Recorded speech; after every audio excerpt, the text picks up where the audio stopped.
আজকে আপনাদের সাথে যে বইটি নিয়ে আলোচনা করব সেটি ফেব্রুয়ারি মাসে পড়ার যে রেজলিউশন নিয়েছিলাম তার মধ্যে তৃতীয় বই। এই গোটা সপ্তাহ জুড়ে আমি এই বইটি কমপ্লিট করেছি। বইটি হলো কলকাতার প্রথম মহিলা সিরিয়াল কিলার সুজিত রায়ের লেখা। এটি বুকফার্ম প্রকাশনী থেকে প্রকাশিত হয়েছে। আমি যতদূর আমার মনে আছে এবং আপনারা যদি দেখে থাকেন ফেব্রুয়ারি মাসের যে 5টা বই পড়ব যে রেজলিউশন নিয়েছিলাম ওই ভিডিওটাতে আমি বলেছিলাম যে এই বইটি আমি মূলত ত্রৈলোক্য যে আমাদের প্রথম মহিলা সিরিয়াল কিলার কলকাতার, ওনার গল্পগুলো পড়ার জন্য নিয়েছি এবং আমার পেছনের যে লেখাটা পেছনের লেখাটা পড়ে মনে হয়েছিল যে ওনার মানে পুরনো জীবনের সাথে ওনার এই যে সিরিয়াল কিলিংয়ের ঘটনাগুলি বিস্তারিত বর্ণনা রয়েছে। হ্যাঁ, দুটোই আছে, কিন্তু আমার বইটি পড়ার পর যেটা বুঝেছি এবং বইটি না পড়ে আমার যে বোঝা, দুটো বোঝার মধ্যে তফাৎ আছে। বইটি ত্রৈলোক্যর যে সিরিয়াল কিলিং তার পদ্ধতি বা সে কীভাবে ধরা পড়ল ওইটাকে হাইলাইট করে না। ওটাও আছে, ওই অধ্যায়টাও যেহেতু ত্রৈলোক্যর জীবনের একটা বড় পার্ট বা আজ ও ফেমাস তার কারণ হচ্ছে ওই ঘটনাগুলোর জন্যই। তো ওই ঘটনাগুলো এই বইটার মধ্যে রয়েছে, কিন্তু এই বইটি মূলত ফোকাস করে এই ত্রৈলোক্যর সিরিয়াল কিলার হওয়ার আগের জীবনটাকে। সে কিভাবে সিরিয়াল কিলিংয়ে এলো। বলে না, কোনো মানুষই তো জন্মেই খারাপ হয়ে যায় না। তার কোনো খারাপ কাজ করার পেছনে কোথাও না কোথাও গিয়ে আর কি তার অতীত জীবন, তার ওঠাপড়া, ভাঙা গড়া সমস্ত কিছু, তার লাইফস্টাইল সমস্ত কিছু এফেক্ট করে। তেমনি এই ত্রৈলোক্যর জীবনটাও। সে খুব সাধারণ একটি মেয়ে ছিল একটি গ্রামে। তখনকার যুগে যখন ত্রৈলোক্য জন্মেছিল তখনকার যুগে তখনকার যে সময়টা, যে ওই সময়টায় কুলীন ব্রাহ্মণদের অনেকগুলো করে বিয়ে হতো এবং তারা গুণে শেষ করতে পারতো না এতগুলো বিয়ে, এবং খুব বুড়ো একজন মানুষের সাথে খুব ছোট বয়সের একটি মেয়ের বিয়ে হয়ে যাওয়া, সতীদাহ প্রথা, এই সমস্তগুলো বর্তমান ছিল। সেই সমাজে একটি গরিব বাবা মার ঘরে সন্তান হিসেবে জন্মগ্রহণ করেন এই ত্রৈলোক্য। ভীষণ রূপের আর কি অধিকারিণী ছিলেন ত্রৈলোক্য, যে দেখতেও চোখ ফেরানো যেত না, এতটাই রূপ। এবং এই রূপই অ্যাকচুয়ালি তার কাছে এই জীবন বা ত্রৈলোক্য মূলত বেশ্যা ছিলেন, প্রস্টিটিউট ছিলেন। এই জীবনে প্রবেশ করার মেন কারণই হচ্ছে এই রূপ। মানে ওই একটা কাহাবাত আছে বা কি বলে ওটাকে, মুহাবরার আছে যে অতি বড় ঘর আমি না পাই ঘর, অতি বড় সুন্দরী না পায় বর। ওর হচ্ছে সেরকম ব্যাপার। ভীষণ সুন্দরী ছিল এবং ও যে পরিবারে জন্মগ্রহণ করেছিল তার সাথে ঠিক খাপ খায় না। তখনকার দিনে প্রায় 9-10 বছর বয়সেই বিয়ে হয়ে যেত মেয়েদের, এবং তারপরে বিয়ে দেওয়া মানে হচ্ছে মা বাবা তার পুণ্য অর্জনে বাধা পড়ে যাওয়া, কম পুণ্য অর্জন করা। যত ছোট বয়সে তার মেয়েকে বিয়ে দেওয়া হবে তত বেশি তার বাবা মা পুণ্য অর্জন করতে পারে। সেই জন্য আর কি যাকে বলে একদম কম বয়সেই পুরো পাত্র নিজের জাতের আর কি লোক পেলেই বিয়ে দিয়ে দেওয়া হতো। ত্রৈলোক্যরও সেই সময়, মানে লেখাটা শুরু হচ্ছে সেই সময় থেকে যখন ত্রৈলোক্য বেশ বড় হয়েছে বা বাবা মারা পাত্র খুঁজছে, পাত্র পাচ্ছে না, এবং যেটা হয় যে আশেপাশের লোকেরা বলছে এবার বিয়ে দিয়ে দিতে হবে, সেই রকম একটা বয়সে ত্রৈলোক্য, সেখান থেকেই গল্পটা মূলত শুরু। এবং ত্রৈলোক্যদের পাশেই একজন বাস করতেন, তিনি বৈষ্ণবী। তার দুকুলে কেউ ছিল না, বিধবা মানুষ, যে একটি ছোট চালা করে বাস করতেন, এবং এনার কাছেই ত্রৈলোক্য যাতায়াত ছিল। তার মারও ছিল, তারও ছিল। পরবর্তীকালে মায়ের সাথে ঝামেলা হয়, কিন্তু ত্রৈলোক্যর সাথে শেষ দিন অবধি আর কি ভালোবাসা ছিল, এরকম একটা ব্যাপার। এই ভদ্রমহিলাই ত্রৈলোক্যর জীবনে একটা বড় ইম্প্যাক্ট ফেলে, বড় একজন হয়ে দাঁড়ায়। এবার সেটা কেন বা কিভাবে, এবং ত্রৈলোক্য কি কারণে এই লাইনে আসে, বা সে কেন এই সিরিয়াল কিলিংয়ের মধ্যে একটা জঘন্য অপরাধ, মানে মৃত্যু তো কখনোই খুব ভালো কোনো কারণে মৃত্যু হয় না, বা মৃত্যু জিনিসটা যতই ভালো কারণে হোক সেটা জিনিসটা খারাপই, তো অপরাধ। তো এই জঘন্যতম অপরাধে সে কেন নামলো, তার জীবনের যে দুঃখ কষ্ট অনুভূতির পরত আর কি, সেই সমস্ত কিছু আপনার মন ছুঁয়ে যাবে। আমার গেছে অন্তত। হ্যাঁ, কোথাও গিয়ে মনে হয়েছে যে অনেক কিছু শিক্ষাও দেবে, যে অতি লোভ করাও ভালো না, বা আমি যখন একটা পজিশনে হায়ার পজিশনে পৌঁছে গেছি, আমার যেন পাটা মাটিতে থাকে, সেটা যে কোনো প্রফেশনেই, সেটা ওনাদের প্রফেশন হোক বা মানে আমরা যে সমস্ত প্রফেশনে যুক্ত থাকি সেই প্রফেশনই হোক, ওনারাও কোনো একটা প্রফেশন যেটা ওনাদের রুজি রুটি দেয়, আমরাও কোনো একটা কাজের সাথে যুক্ত যেটা আমাদের রুজি রুটি দেয়, তাই বোথ আর প্রফেশন, আমার কাছে তো অন্তত তাই।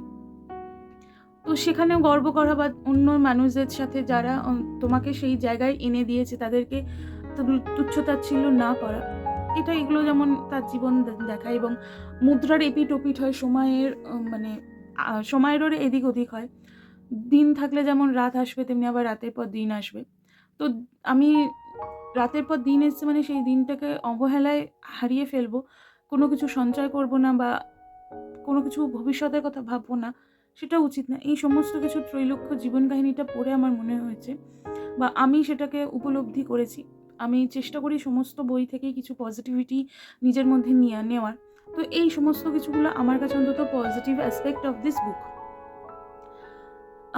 বইটি ভীষণই সহজ সরল ভাষায় লেখা। তবে যেটা হয়েছে, যেটার জন্য লেখকও প্রথমে আর কি ক্ষমা চেয়ে নিয়েছেন, বা বলা ভালো, যেটা আমি যখন আমার এর আগে একটি বিনোদিনীকে নিয়ে যে লেখাটা, উনিও তো বেশ্যা ছিলেন এবং এনার যে প্রফেশন সেটা সেম, বা যেখান থেকে এসছেন বলা ভুল, কারণ ইনি এক জায়গা থেকে এসেছেন, উনি আরেক জায়গা থেকে এসেছেন। উনি ওখানকারই মেয়ে ছিলেন, ইনি সেটা নয়, ইনি বাইরে থেকে গেছিলেন। কিন্তু যেহেতু প্রফেশন এক, অনেক সময় ভাষা এক হয়। তো এখানেও লেখকও বলেছেন এবং আমিও বলছি, ডিসক্লেমার দিচ্ছি যে ভাষাটা একটুখানি এক জায়গায় ওদের টাইপের ভাষা হয়ে গেছে, যে ভাষা সচরাচর হচ্ছে আমরা ইউজ করি না, বা আমরা ওদেরকে আলাদা করি যে সমস্ত কারণে আমাদের থেকে, বা আমরা নিজেদেরকে সভ্য মনে করি যে সমস্ত কারণে, তার মধ্যে একটা হচ্ছে ভাষার প্রয়োগ। সব ভাষা আমরা ইউজ করি না, যেটা ওরা অনায়াসেই করে ফেলে। সেই ধরনের কিছু ভাষা এখানে পাওয়া যাবে, কিছু কিছু ছড়া যেগুলো চলে ওই সময়ে, বা বলা ভালো ওইখানকার মানুষদের মধ্যে, সেই সমস্ত কিছু এখানে পাওয়া যাবে। এবং সেই সমস্ত কিছু এখানে পাওয়া যাবে। বইটি পড়ে আমার বেশ ভালো লেগেছে, একটু অন্যরকম লেগেছে। যেমন বিনোদিনীর বইটি পড়ে আমার মানে অন্যরকম লেগেছিল। ভালো লাগার চেয়ে বড় কথা আমার অন্যরকম লাগে। এই মানুষগুলো একদিন জলজান্ত মানুষ থাকে এবং তাদের জীবন নিয়ে কোন লেখা বা তাদের বায়োগ্রাফি পড়া, আমার এখন এইটা বেশ ইন্টারেস্ট জেগেছে। তাই হয়তো নতুন নতুন পড়ছি। এর আগে বিনোদিনী পড়েছি, এরপরে এই ত্রৈলোক্যর কথা বললাম, বেশ ভালো লাগছে পড়তে। আমি বলবো, যারা এই সমস্ত, আমি এটা সবাইকে রেকমেন্ড করব না, কারণ সবার হয়তো এই ধরনের বই ভালো লাগে না। যারা এই সমস্ত বায়োগ্রাফি টাইপ বই পড়তে ভালোবাসেন তাদের অবশ্যই পড়ে দেখা উচিত। এবং আর যারা হচ্ছে ওই ত্রৈলোক্যর কাহিনী পড়েছেন, আমি বলবো তারাও একবার পড়ুন। তার কারণ যে মানুষটাকে নিয়ে এত কাহিনী, প্রিয়নাথের যে দপ্তর আর কি, আমরা খুব ভালোবাসি শুনতে গোয়েন্দা কাহিনী, যাকে নিয়ে তারা প্রচণ্ড নাকানি চোপানি হয়েছিল, যাকে বলে, তার সেই জীবনটা কীভাবে সে পেয়েছে, এই সমস্ত কিছু নিয়ে লেখা বইটি আমার মনে হয় একবার পড়া উচিত। যারা মনে করছেন পড়বেন, তাদের তো অবশ্যই পড়বেন। বুক ফার্ম থেকে প্রকাশিত হয়েছে, সুজিত রায়ের লেখা। এবার আসি লেখকের লেখনীতে। এই লেখক সম্বন্ধে আমার কোনো নলেজ নেই, বা আমি কোনোদিনও ওনার নাম শুনিনি। এই প্রথম আমি ওনার লেখা পড়ছি। বেশ ভালো লেগেছে। সহজ সরল ভঙ্গিমায় যতটা বাদ দিয়ে যেভাবে পরিমার্জিতভাবে লেখা যায়, উনি সেভাবেই লিখেছেন এবং বেশ ভালো। এবার আসি প্রচ্ছদটায়। মুখটা দেয়নি, মুখের মধ্যে সেই দিয়ে দিয়েছে পেপারের ছবি, যে কলকাতার প্রথম মহিলা সিরিয়াল কিলার। বুক ফার্ম থেকে প্রকাশিত। এর ওপরে একটা কভার যেটা থাকে, আমার বইটা খোলা আছে, বাট সেটা আছে। এটার মুদ্রিত মূল্য ৩৪৯ টাকা, মানে ৩৫০ টাকা মুদ্রিত মূল্য। এই বছর না, আগের বছর নভেম্বরে বেরিয়েছে, একদম রিসেন্ট বুক। এখানে উনি লিখে দিয়েছেন কি আছে বইটিতে, এবং কথা কোনো কিছু জানানোর হলে ইমেল আইডি ওনার দেওয়া আছে, আপনি সেখানে মেল করতে পারেন। এখানে সূচিপত্রে হচ্ছে প্রত্যেকটা অধ্যায় অ্যাকচুয়ালি উনি ছোট ছোট করে গল্পের আকারে লিখেছেন। তো পড়তে সেজন্য মানে বোর হওয়া নয়।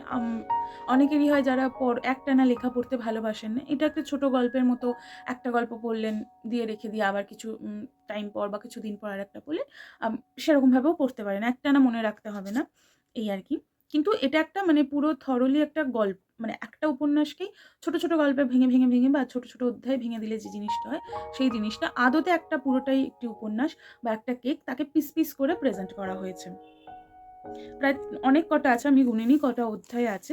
পুরো এই পৃষ্ঠাটা জুড়েই সূচিপত্র। তারপর শুরু হচ্ছে এখানে আর কি ওনার অধ্যায় আর কি গল্পটা। এবং এখানে যেটা আমার খুব ভালো লেগেছে যে ওই পাড়াটা সম্বন্ধে কিছু তথ্য এবং তত্ত্ব দেওয়া আছে যে তখনকার কলকাতা কীরকম ছিল, ওই পাড়ার মানুষদের জীবনযাত্রা কীরকম ছিল, যেগুলো হয়তো আমরা সবসময় জেনে উঠতে পারি না, কিন্তু আমাদের তো না জানার প্রতি অমোঘ টান থাকে, সেটা যে কোনো বিষয়ই হোক। তো এখানে সেটা লিখে আমার বেশ ভালো লেগেছে এই সেকেন্ড পার্টটা গল্পটি পড়তে। এই যে বলছিলাম ছোট ছোট ছড়া লেখা আছে যেগুলো ওখানে চলতো, মুখে মুখে সবাই ছড়া কাটতো নিজেদের বিনোদনের জন্য, সেই সমস্ত কিছু। মোট 200 না, হ্যাঁ 190 পেজ, প্রায় 200-র কাছাকাছি পেজের বই এটি। এবং উনি একটা বিবলিওগ্রাফি বা তথ্যসমূহ উনি কোথা থেকে নিয়েছেন সেই সমস্ত কিছু উনি দিয়ে দিয়েছেন। বইয়ের পেজ কোয়ালিটি খুবই ভালো, বেশ মোটা পেজে, লেখার ফন্ট খুব সুন্দর, আশেপাশে খুব একটা বেশি নেই, জায়গা ফাঁকা নেই, তো ঠিকঠাকই লেখা আছে। আমি বলবো একবার হলে পড়ে দেখতে পারেন, যারা অন্তত বায়োগ্রাফি পড়তে ভালোবাসেন। আর যারা ভাবছেন যে এটার সাথে পরিচিত হবেন, আমার মতো নতুনভাবে পরিচিত হতে চাইছেন বা এই জনের বই পড়তে চাইছেন, আমি বলবো তারা দিব্যি পড়তে পারেন।